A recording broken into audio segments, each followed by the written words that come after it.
नमस्कार, मैं हूं देवंकुर वधावन। राजस्थान तक के सभी दर्शकों का बहुत स्वागत है। जिस तरह से ट्रेड डील के मुद्दे पर कांग्रेस मुखर रही है और अभी भी बनी हुई है, उसको लग ये रहा है कि एक बड़ा मुद्दा जो है वो उसके हाथ लग गया है और किसी भी तरह से इसके बावजूद कि जिन यूथ कांग्रेस के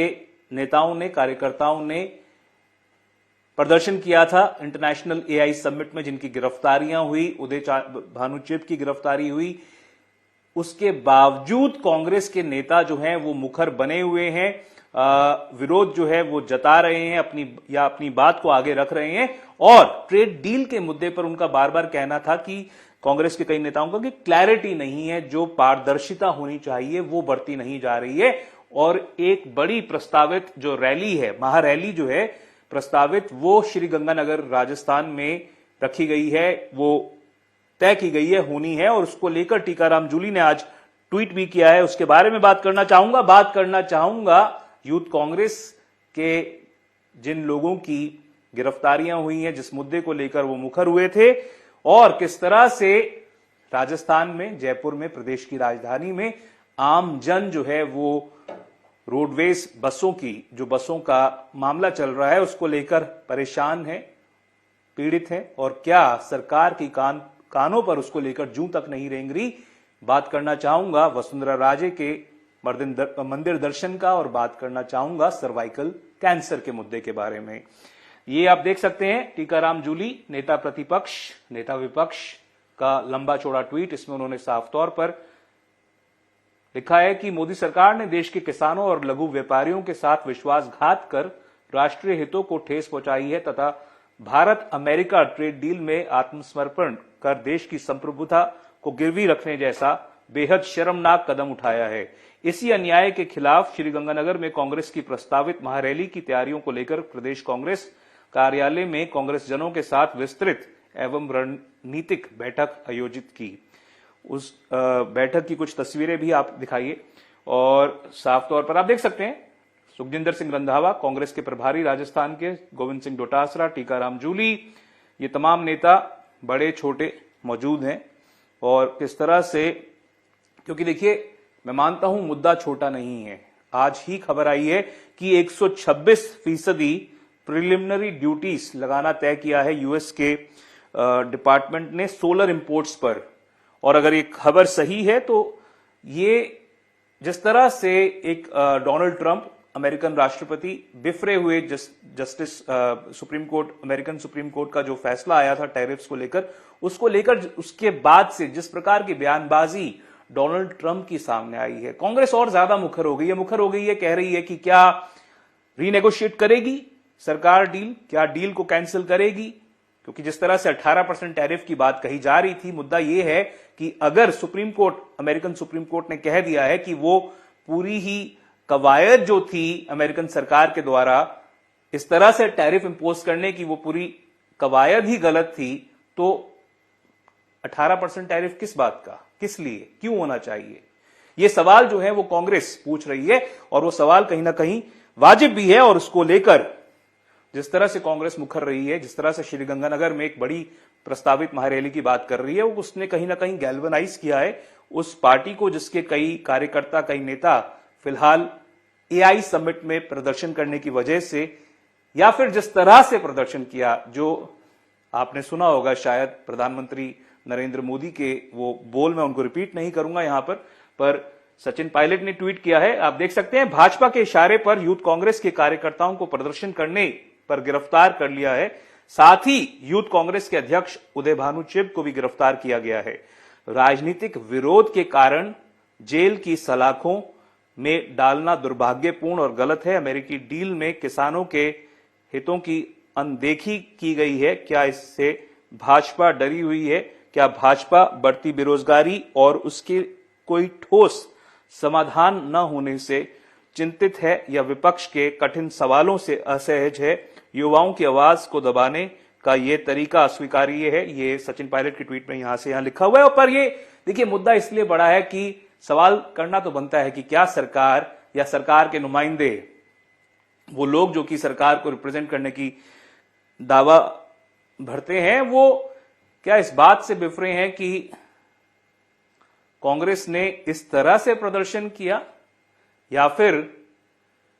इस बात से बिफरे हैं कि जो उन्होंने मुद्दा उठाया है, क्या सरकार को यह लग रहा है कि मुद्दा जो है इसका किसानों युवाओं के बीच रेजोनेंस हो सकता है क्या, और उस वजह से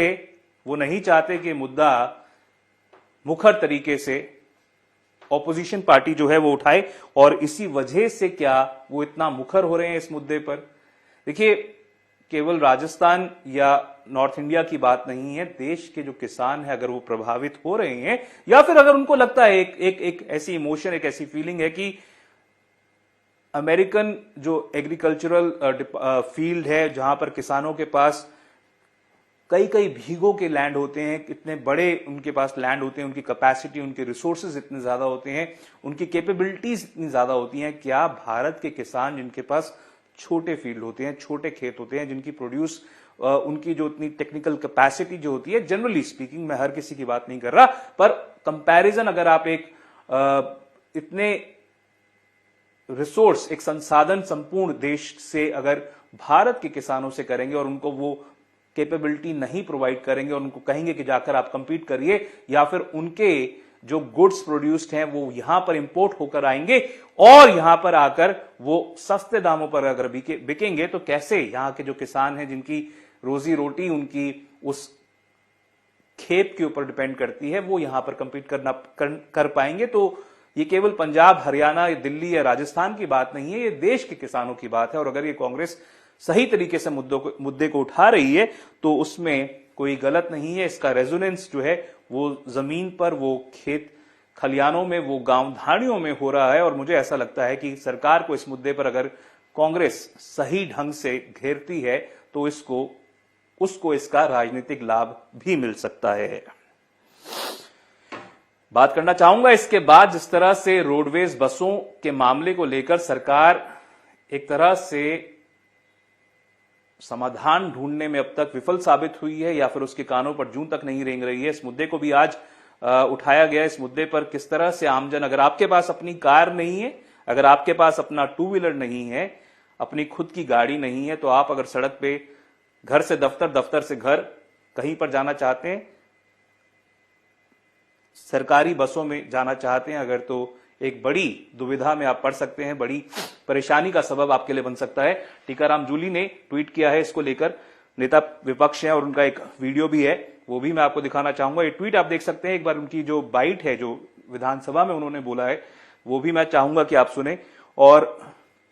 ये मुद्दा भी अच्छा है क्योंकि सड़क पर जो आमजन परेशान है उनका मुद्दा उठना चाहिए। बसों का चक्का जाम है, जो प्राइवेट निजी ऑपरेटर हैं उनका, और ये सारी बसें जो है वो अधिकारियों के तांडव की वजह से, अधिकारी भी एक दो ही लोग हैं, उन लोगों ने पूरे सिस्टम पे कब्जा किया हुआ है और उनकी वजह से बस संचालकों पर जबरदस्ती का प्रेशर बनाया जा रहा है, उनके चालान काटे जा रहे हैं, बसों को सीज किया जा रहा है। रात्रि के समय में बसों के अंदर महिलाएं भी हैं, बच्चियां भी हैं, उनको वहीं पे रात गुजारनी पड़ रही है और बसों को सीज किया जा रहा है। मैं पूछना चाहता हूँ इस सरकार से कि कौन वो अधिकारी है जिनकी वजह से सारी व्यवस्था बिगड़ रही है, जिन्होंने पूरे सिस्टम को कब्जा कर रखा है, और उन पर आप क्या कार्रवाई करना चाहते हैं। अभी श्याम बाबा का मेला चल रहा है जिसके अंदर लाखों श्रद्धालु आते हैं, उन श्रद्धालुओं के साथ क्या बीत रही है जा नहीं पा रहे हैं। और अभी 28 को मोदी जी की रैली है, उस रैली के अंदर तो आपको यही बसें चाहिए, लेकिन सड़कों पर दौड़ती है जिसमें कमियां नजर आती है। रैली में चली जाए तो सारी कमियां खत्म हो जाती है। कोई एक निर्णय तो आप लेंगे कि नहीं लेंगे। कैसी सरकार है जो आंख बंद करके बैठी है, किसी की भी पीड़ा, किसी की भी चिंता, किसी का भी दर्द इन लोगों को महसूस नहीं होता है। क्या हालत जो है बसों वालों की हो रही है, ऐसी स्थिति क्यों बनी कि उन लोगों को हड़ताल करनी पड़ी। इससे पहले भी इसी प्रकार से इन लोगों ने उन लोगों को तंग करने का काम किया था और अब भी कर रहे हैं। तो मैं कहना चाहूंगा सरकार तुरंत इस पर संज्ञान ले, हड़ताल को खत्म करवाए और जो दोषी कर्मचारी उन पर कार्रवाई करें। देखिए, ये मुद्दा बेहद प्रासंगिक है। लोगों को वो दंश जो है जो झेलते हैं उनको पता होता है, जिनको घंटों घंटे एक अदद बस का इंतजार रहता है ताकि बस आ सके और उनको उनके डेस्टिनेशन पर ले जा सके। और जब वो बस आने में इतना टाइम लेता है और जिस तरह का व्यवहार कई बार लोगों के साथ होता है, सरकार अगर इस पूरे मामले को लेकर समाधान नहीं निकाल पा रही है तो मैं उसको बड़ी विफलता मानता हूं। मैं मानता हूं कि वो लोग जो कि उतने सुविधा संपन्न नहीं है जितने की शायद आप या कोई और लोग हों, उनकी तरफ सरकार का ध्यान जाना चाहिए और इस मुद्दे पर जितने भी पार्टीज हैं, इन्वॉल्व हैं, वो ट्रांसपोर्ट डिपार्टमेंट, जो ट्रांसपोर्ट मंत्री हैं डॉक्टर प्रेमचंद बैरवा, उनकी एक बड़ी विफलता रही है कि ये इस मुद्दे पर वो अभी तक समाधान जो है वो प्रभावी ढंग से नहीं निकाल पाए हैं और लोग जो हैं उसकी वजह से सड़कों पर बेहद परेशानी का सबब उनके लिए बना हुआ है। बात करना चाहूंगा बुलेटिन खत्म करने से पहले वसुंधरा राजे के बारे में। पूर्व मुख्यमंत्री वसुंधरा राजे अक्सर मंदिर के शरण में पिछले कुछ समय से जा रही थी। उज्जैन में महाकाल के मंदिर में जाकर उन्होंने पूजा अर्चना की है और आप ये तस्वीर देख सकते हैं। मुख्यमंत्री पद से हटने के बाद अक्सर वो मंदिरों का वहां पर जाकर वहां पर अपनी जो आस्था है उसको प्रकट करने की जो कोशिश है वो जाहिर करती थी। और जिस तरह से आपको पता है कि उनकी क्या मन्नत है, क्या वो चाहती हैं, और जिस तरह से राजस्थान की परिप्रेक्ष्य में, राजनीति के परिप्रेक्ष्य में एक तरह से अलग थलग पड़ गई थी वसुंधरा राजे, शायद इस मंदिर दर्शन से, महाकाल के दर्शन से उनके मन में ये उम्मीद है कि वो कोई वो दर्जा फिर से हासिल कर पाएंगी राजनीतिक स्तर पर जो उनका कभी हुआ करता था। प्रधानमंत्री नरेंद्र मोदी का अजमेर का दौरा है 28 तारीख को। वहां पर वसुंधरा राजे मंच पर मौजूद रहती हैं या नहीं, और अगर होती हैं तो किस प्रकार का वहां पर हाव भाव भंगिमा होती है प्रधानमंत्री की, वो काफी ज्यादा दिलचस्प हो सकता है। अक्सर रिसेंट पास्ट में जब कभी इन दोनों ने मंच शेयर किया है तो लोगों की अक्सर नजरें इस बात पर टिकी रहती थी कि प्रधानमंत्री उनसे अगर बात कर रहे हैं तो कितनी देर बात कर रहे हैं, उनका नाम मंच पर संबोधन के दौरान शुरुआत में लिया है या नहीं लिया है, रुक कर उनसे उनकी तरफ देखा भी है या नहीं। और जिस तरह की अटकलेबाजी, जिस तरह की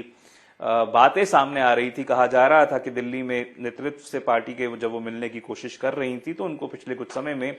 उस तरह की तरजीह नहीं दी जा रही थी जितनी उसकी उम्मीद थी उनको, और जिस तरह की तरजीह उनके कई राजनीतिक परिप्रेक्ष्य में, कई उनसे तजुर्बे में कई गुना कम लोगों को दी जा रही थी। पर वसुंधरा राजे जहां उम्मीद है वहां पर शायद कुछ भी हासिल किया जा सकता है, और फिलहाल वो पूरी तरह से नाउम्मीद नहीं हुई हैं। बुलेटिन खत्म करने से पहले मैं बात करना चाहूंगा सर्वाइकल कैंसर के मुद्दे के बारे में। सर्वाइकल कैंसर वो कैंसर है जिसको क्योर किया जा सकता है, और जिस तरह से भारत सरकार ने, जिस तरह से प्रधानमंत्री नरेंद्र मोदी ने एचपीवी वैक्सीन को यूआईपी में शामिल करने की बात कही है, वो सराहनीय कदम है। और सर्वाइकल कैंसर को लेकर जयपुर में पूर्व महापौर डॉक्टर सौम्या गुर्जर ने काफी काम किया है। महिलाओं के बीच जाकर उन्होंने उनको जागरूक करने की कोशिश की है, और आप ये ट्वीट भी देख सकते हैं। इस ट्वीट में डॉक्टर सौम्या गुर्जर द्वारा ये लिखा गया है कि भारत की बेटियों के स्वास्थ्य और सुरक्षित भविष्य की दिशा में एक ऐतिहासिक कदम सर्वाइकल कैंसर जैसी रोकी जा सकने वाली बीमारी से बचाव हेतु एचपीवी वैक्सीन को यूआईपी में शामिल करने के दूरदर्शी निर्णय के लिए माननीय प्रधानमंत्री नरेंद्र मोदी जी एवं माननीय केंद्रीय स्वास्थ्य मंत्री जेपी नड्डा का हृदय से आभार जताया है। पर यह मुद्दा बहुत बड़ा है और इसमें कोई स्टॉप गैप काम नहीं होना चाहिए सरकार के द्वारा। सरकार की कोशिश होनी चाहिए कि इसको एक बड़ी प्राथमिकता मानते हुए इस तरफ, क्योंकि जिनके घर में कोई भी व्यक्ति कैंसर से पीड़ित होता है तो ना केवल वो उनको फिनेंशियली ड्रेन कर सकता है, पर मेंटली भी कितना बड़ा वो, मानसिक तौर पर कितना बड़ा वो एक स्ट्रेन हो सकता है, वो शायद उन्हीं को पता होता है जिनके घर में इस प्रकार की आपदा आ जाए या आई हुई हो। और जिस तरह से सर्वाइकल कैंसर, ना केवल सर्वाइकल कैंसर, कैंसर की अलग अलग जो ब्लड कैंसर हो, प्रोस्टेट कैंसर हो, उनके बारे में जितनी जागरूकता हो उतना अच्छा है। लोगों को इसके बारे में पढ़ना चाहिए, और सर्वाइकल कैंसर के फील्ड में अगर भारत की सरकार के द्वारा ये पहल की गई है तो वो सराहनीय कदम है। फिलहाल के लिए राजस्थान तक के सभी दर्शकों का बहुत धन्यवाद।